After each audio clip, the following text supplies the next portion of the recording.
god of Horus, was also born December 25th, resurrected the third day, was crucified. The leaf, the tree, the rock has no ability to appreciate justice, compassion, rational thinking, or free will. That's not true. Say that a tree is not able to experience love is not true. This guy tries to debunk Jesus by saying that other prophets were born on December 25th. So make sure to watch till the end because I have a Bible verse that will tie all of this together. Let's get into it. Shout out to Cliff and give me an answer. Like 600 years before Jesus Christ, yes. Mithras was also born December 25th, was also born to Virgin Mary, and was also resurrected on the third day, and was also crucified. And same as the god of Horus, was also born December 25th, resurrected the third day, was crucified, the same thing. And like I feel like Jesus Christ is the same thing as like a Martin Luther King or a Gandhi. He died for, you know, with civil disobedience. And I feel like it's the same thing. If someone were to write about Gandhi, it would have the same outlook as Jesus Christ. Like, what if he was just like another person that was, you know, for the greater good of humankind? Like greater good, more greater good than what religion does to the world itself now. It's fascinating you raised that question, because yesterday I studied Mithraism, Osiris, and Horus. All right. Real quick, I don't know anyone who knows anything about Jesus thinks that he was actually born on December 25th. Let's continue. First point, Jesus was not born on December 25th. December 25th is simply a holiday that has been attached to the birth of Christ. So Christ was not born on December 25th, that's just a tradition. I was born of a virgin too, I just don't like to brag about it. What was the significance of Mithra? The significance of his life was he killed a bull. That's the whole focus of Mithraism. Mithra killed the bull. Sir, the idea that Mithra was crucified, the idea that Mithra rose from the dead, those thoughts occurred way AD. Yeah, hundreds of years after so Christ. Was the New Testament. Pardon? So was the New Testament. No, the New Testament was written in the 1st century. You know how we know that? AD? Yeah, AD 1st century AD, after the birth of Christ. Right. In the So Gospels stories passed on from other people that saw Jesus, and that people. It's like playing it's like playing the game telephone. By the end of the time, you're gonna have a whole different story than what you started with. Okay. The Gospel of Mark, Matthew, Luke, and John were written by the eyewitnesses or those who knew the eyewitnesses in the 1st century. The way that we know that is Ignatius, Bishop of Antioch, in letters he writes in 95 AD, quotes the Gospels. Clement, Bishop of Rome, writing in 115 AD, quotes the Gospels. 1 Corinthians chapter 15, verses 3 through 8, the Apostle Paul writes, "What I received, I passed on to you as of first importance, that Christ died for our sins according to the Scriptures, that he was buried, that he was raised from the dead, according to the Scriptures." When did Paul write 1 Corinthians 15? Between 50 and 54 AD. Sir, that's within 25 years of the death and resurrection of Christ. So good. This is why I love what Cliff does. And this is why I like to make videos about this, because people have crazy misconceptions of the Bible. They have crazy ideas, and it's so ignorant that they have all these problems, but they really know nothing about the Bible and did no research trying to figure out or to find out, are these sources credible? Which the sources for the Gospels are so much credible compared to any other myth god or whatever. So whoever told you that the Gospels were written hundreds of years after Christ, I'm sorry, they're inaccurate. They're wrong. We have a fragment of the Gospel of John today in the John Rylands Museum in Manchester, England. It's verses from John chapter 18, and it's dated between 117 and 130 AD. So, sir, it's obvious that the Gospels were written in the 1st century by the eyewitnesses or by those who knew the eyewitnesses. Now, the resurrection of Osiris is the only resurrection that is in BC, that predates the resurrection of Christ. So now you've got to study the resurrection of Osiris. And when you study it, sir, what you'll find out is he was sliced up into 14 different pieces. He was killed. Then what happened? His sister Isis went around finding his parts. She found 13 of the 14 parts. So she puts the 13 parts back together again. And what does Osiris experience? He does not experience a resurrection body the way Jesus Christ physically rose from the dead. Instead, Osiris becomes the god of the underworld, a spiritual existence. So you do not, sir, have a physical resurrection. You have a spiritual resurrection of Osiris, where you've got 13 of his 14 parts in a spirit form in the underworld. It doesn't ever say that there's any kind of correlation between him and the underworld, just in a spiritual kind of realm. And although he had his 13 pieces put together, the 13th piece was made from a spiritual kind of thing. Yeah. So I'm just wondering where you're getting that Osiris was in the realm of the underworld. I studied it yesterday, sir. That's how I get it. I mean, It's very clear. I'll go to the library. Just check out Osiris. Good. Check out Osiris. He's put together again by his sister Isis, and he rules in the underworld, in a spiritual realm of the underworld. Just because you're in a spiritual realm doesn't mean that it's an underworld. All right, fine. If you have a problem with underworld, fine. He's in a spiritual realm. So what's not to say that he was in the spiritual realm of the heavens? Well, it definitely doesn't say that, but if you want to add that, go ahead. But what it does say is that he was not a physical being. The resurrection of Christ is not a spiritual resurrection, guys. In Luke chapter 24, when Jesus appears to his disciples, they think, oh no, we're hallucinating. This is a spirit. And what does Jesus do? He comes right up to him and says, grab hold of me and see. A spirit does not have flesh and bone the way you see I have. What does he do to Thomas? He doesn't say, hey Thomas, here I am, the ghost. No. He says, right here, Thomas, take your hands and put them in the nail prints in my hands, and Thomas stopped doubting and believed. Yeah, and then Thomas is like, my Lord, my God. And Jesus accepts that he says that. That's how we know that he's God. That's not the only reason, but you can see that's one of the evidences for Jesus showing that he knows that and is showing that he is God. All these other people, you can't prove that this person did resurrect because it's just a spirit. Maybe he did, maybe he didn't. But physically resurrect, that is a bold statement. That makes all the difference in the world. Let's continue to watch. Claim of the Gospels is Jesus physically died on a cross. 3 days later, he physically rose from the dead, and over a period of 40 days, he appears to over 500 people who see him risen from the dead. Does that make sense? Yeah, I mean, what my guess or understanding on that is where that information would come from other people's interpretations. So I'm not doubting that when the people were writing about this, that they didn't know what's going on, but they are writing their interpretations of what happened. And you're talking about that even some of the people just knew the eyewitnesses. Well, just knowing the eyewitness is not a direct link to the kind of information that's there. They're only giving their personal interpretation, and if we were looking under God's eyes, personal interpretations can be wrong. I agree. Good point. So, if I say to you, Well, it's all based on deception. I'm an atheist, is it fair for you to interpret me to be saying, I believe that God exists? Is that a good interpretation? Either the miracle happened and the virgin had a baby, or the miracle didn't happen and Mary had sex with someone and that's how Jesus was born. It's not a matter of interpretation.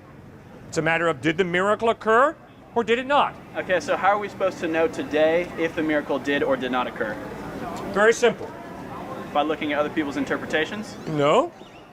First of all, you ask yourself, does my worldview allow for a miracle to happen? Yes. Yours does? So that means you believe in some type of God or gods, right? I believe in a higher power. That doesn't mean that they're a god. Okay.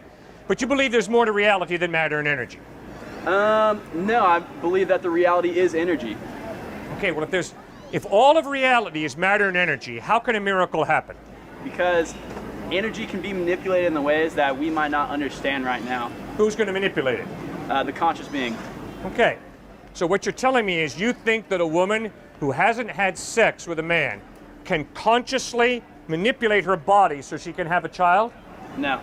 Good. That's what a miracle is something that's outside of material world that intervenes, that causes something to happen. Otherwise, it wouldn't be a miracle. I like this conversation because I feel like this is where the world is going to now. Everyone is starting to believe in some higher being. Seems like that way. I don't know. There's still a lot of atheists, but there's a lot more of this going on today. Glad to hear that, because I would say that's irrational. Sure, the only way it's possible for a virgin to have a baby is if there was a supernatural God who created the laws of nature. Therefore, he is capable of changing a law of nature and performing what you and I call a miracle, a virgin having a baby. That's the only way it can happen. If there is no God, it's impossible for a virgin to have a baby. And if you don't believe me, just go to biology. Just because something is not being able to be explained today doesn't mean that it can't be explained in the past. Just like in the past, we look at the sky and we're like, why is that blue? Why are there stars? We didn't understand, so we'd make up explanations for that. And now, as science evolves, we're able to tell what we weren't able to tell back then. So just by saying that, well, today we don't know that, that it's impossible that a woman could get pregnant without actually, sperm entering the egg. Well, just because you can't explain that today doesn't mean that we're not going to be able to explain it scientifically in the future. If there is no supernatural God, guys, virgins never have babies. And if you haven't learned that yet in biology class, that's embarrassing, okay?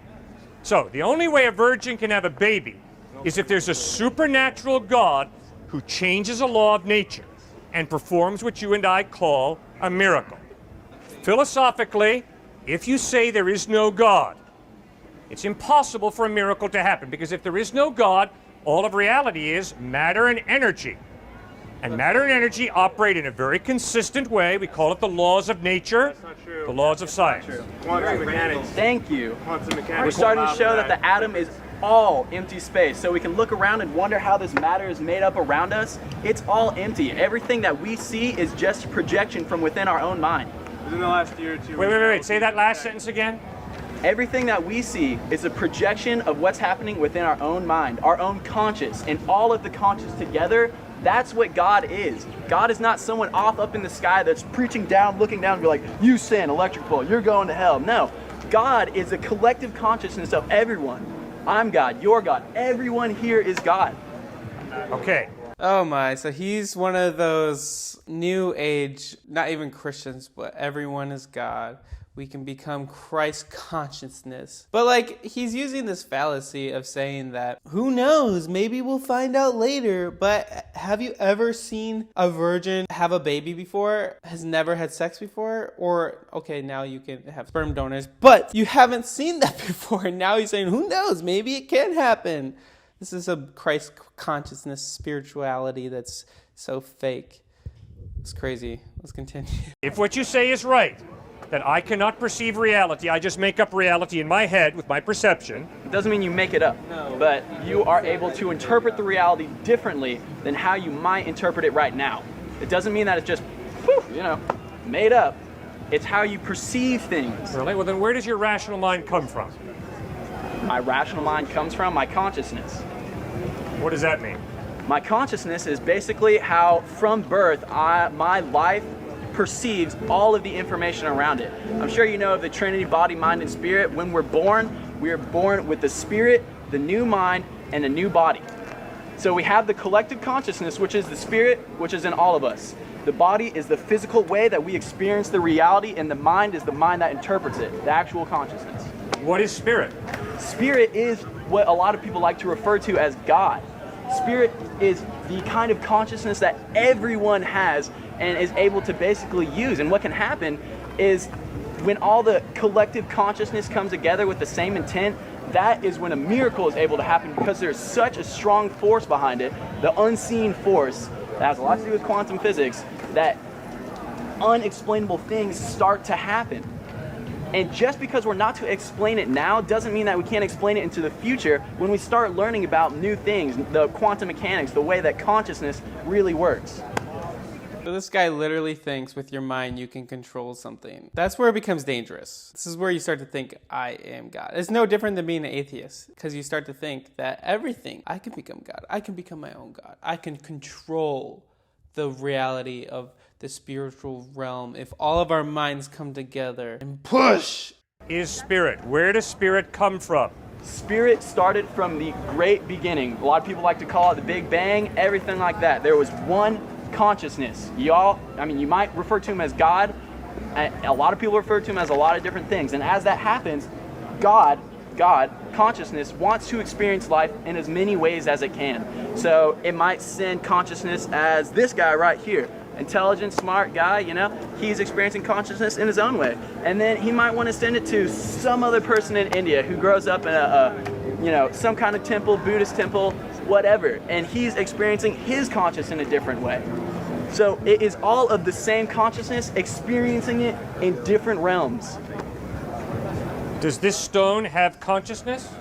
That is an extremely good question, and that's something that we're trying to figure out right now, is if inanimate things are able to have a consciousness. I'll tell you what the stone does have, is it all resonates on the same frequency that I do. You're bringing up energy and matter. Well, quantum physics is starting to show that everything is not as solid as we thought. It's more like a light wave, and it's a condensed light wave that is able to just manifest into something that's actually hard. So what we're trying to figure out now is, in what difference is my body have to this rock, because they're made of the same elements, the same energy, the same matter. That is where the Buddhists get the idea that the observer, seeing, and the phenomenon are one and the same. They're not actually separate, because we are all made of the same building blocks, the same unit that our reality is constructed of. Sir, there was a Big Bang, right? About 15 billion years ago? What are you saying? There was a Big Bang about 15 billion years ago? How the universe started, I don't know. But do you accept the Big Bang theory or not? I contemplate it. Aristotle once said that it's a mark of an educated mind to be able to contemplate an idea without accepting it. Okay. So you don't accept the Big Bang, you just contemplate it. Right. Okay. Now, if your worldview is right, that consciousness is this vague thing, and that maybe this rock has consciousness. It might be. It might. Then why do you step on the rock and don't step on him? If the rock has consciousness and he has consciousness, why do you step on the rock and not step on him? Just because I'm stepping on ground doesn't mean that I'm inflicting any kind of pain or hate to it. What's the difference between me taking a machete, cutting a head of lettuce, cutting a cow's head, or cutting his head? Is there a difference? Yes, there absolutely is a difference. What's the basis? Because plants are a way that everything in this life receives nutrition. There is not a single way to deny that. Everything comes from plants. And just because you're using a plant doesn't mean that you're even, again, hurting it, inflicting any kind of pain, because you're cycling through what is known as life. This is crazy. This is a whole nother wavelength. It's like you can still use the same morality law against the spiritual new age Christ consciousness behavior by saying, he's saying there's no difference between the consciousness and energy from these plants or this rock than there is from people. But what makes the difference between a human and a rock is that the human has a soul. It has a mind. Never hurt another human being, because we're of the same species. You don't see lettuce going around chopping each other down. There's one universal force in the world, and it's consciousness. And if you ask me, consciousness is the same thing as love. Okay, All very good. there is love. That's where you and I disagree. If what you say is true, nobody has innate value. They just have subjective value that we choose to subjectively give ourselves. That would not be true. As where the question comes in, asking is, where does consciousness comes in? Is because I have the spirit. Spirit, you know, everyone has a spirit. I wouldn't want to go to another person who's also experiencing reality through their body, mind, and then of course the collective spirit. I would never want to end their experience of reality, because that would ultimately break them of their connection between their body and mind and spirit. And now I'm done. Okay. The only way there can be more to reality than matter and energy, the only way there can be a spirit, logically, is if there is some type of God to create the spirit. Because if there's no God, then all of reality is matter and energy evolved to a higher order. The way you simply blindly, gullibly say, oh, there is spirit, you don't know that. If you philosophically say, my starting point is matter and energy, you can't just add spirit to that. But if there's a God who creates matter and energy and also creates spirit, then it's possible that spirit exists. The only way there can be more to reality than matter and energy is if there is some type of God to create spirit to create a value of justice, to create a value of love, to create a value of kindness. You cannot put spirit into a mathematical equation. You cannot put love into a test tube. You cannot give me a foot of justice. Those are intangible, non-material values. The only way those values can be real is if there's more to reality than simple matter and energy. That's my point. Do you mind if I? Please, you got the floor. You are saying that that is the only way that it's able. The only way that there could be a spirit is if there was a God. Okay, well then, where would you get your justification for that? Because when you say there is no God, you're automatically limiting reality to obviously matter and energy. No. You are limiting yourself if you say there is a God and now I have to devote my life praising this one person. It limits the true abilities and capabilities that the human is able to achieve. I agree with you. I've never said that, what you just said. Okay. I've never said that once. Instead, we're having a philosophical discussion right now about reality. Is reality just matter and energy, or is there a spirit? Are there values like justice and love and compassion that are non-physical, non-material values? My point is, if those values are real, justice, love, spirit, then there's got to be more to reality than just matter and energy. There's got to be some type of God to create and define spirit, justice. I'll tell you why. Okay. Good question. Because inanimate matter and energy have no ability to define or experience love, justice, kindness, compassion, or rational thinking. It takes a rational mind to think rationally. It takes a conscience of a human being to just say, that is just, that is unjust, and to understand that. The leaf, the tree, the rock has no ability to appreciate justice, compassion, rational thinking, or free will. That's not true. Can I? Okay, fine. Not true. Go ahead. How does these things have the ability to feel compassion and justice? I'm sorry, because it doesn't have a rational mind. What is a frequency? It resonates to everything. Yeah. They have recorded heart monitoring systems when someone fills themselves with full of negative thoughts. It's super disharmonious. The beat is just going all over the place. But when someone focuses on pure love energy, just unconditional love, that is to all, not just all living, but to everything that there is. The heart starts working in a perfect, harmonious way. It is called synchronicity. It's when everything comes together in a perfect, flowing kind of way. Say that a tree is not able to experience love is not true, because if you are to sit there next to a tree while it's growing, you go every day, 5 hours a day, and project love as much as you can into that tree, it can guarantee, scientifically will prove that that tree will grow more healthier and better. Now, the tree will grow more healthy and better when you water every day and you take care of it, because you're giving it physical things, not because you're just standing there projecting love on it. That's super dangerous. You can't just meditate on something and make it happen. You have to do the physical in order for things to happen. So now I have a Bible verse that will tie all of this together. Let's get into it.